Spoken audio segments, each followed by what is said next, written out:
formalize the peace deal that he brokered between Israel and Hamas. 20 world leaders, including Palestinian President Mahmoud Abbas, are also there. It comes after the last 20 surviving Israeli hostages were freed from Hamas following 738 days in captivity overnight. We also saw hundreds of Palestinian prisoners released by Israel today as part of this peace deal. Also today, Israel is expecting to receive the remains of 4 Israeli hostages. Israel's defense minister says they're committed to ensuring the return of all 28 hostages who died, saying if Hamas does not, it is a failure to meet the commitments of the peace deal. The ceremony in Egypt capping off a historic trip for President Trump, who also met with some hostage families and gave a speech before the Israeli parliament known as the Knesset earlier today.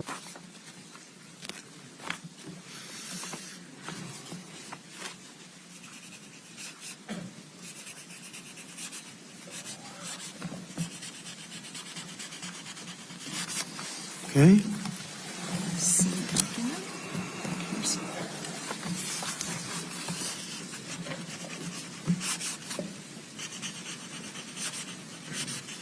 This took 3,000 years to get to this point. Can you believe it? And it's going to hold up, too.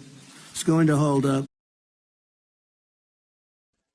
But of the times and the seasons, brethren, ye have no need that I write unto you. For yourselves know perfectly that the day of the Lord so cometh as a thief in the night. For when they shall say peace and safety, then sudden destruction cometh upon them, as travail upon a woman with child, and they shall not escape. But ye, brethren, are not in darkness, that that day should overtake you as a thief. Ye are all the children of light, and the children of the day. We are not of the night, nor of darkness. Therefore let us not sleep, as do others, but let us watch and be sober. For they that sleep, sleep in the night, and they that be drunken, are drunken in the night.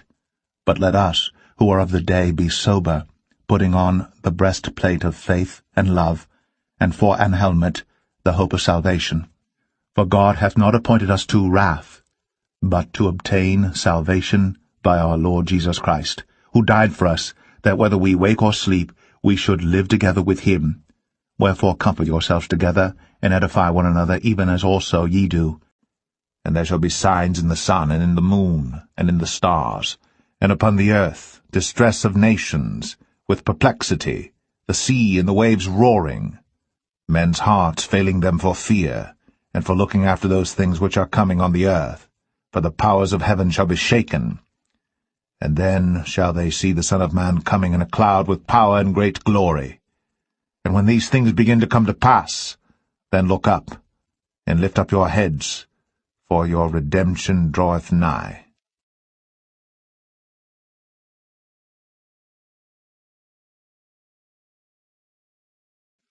For God so loved the world, that he gave his only begotten Son, that whosoever believeth in him should not perish, but have everlasting life. For God sent not his Son into the world to condemn the world, but that the world through him might be saved.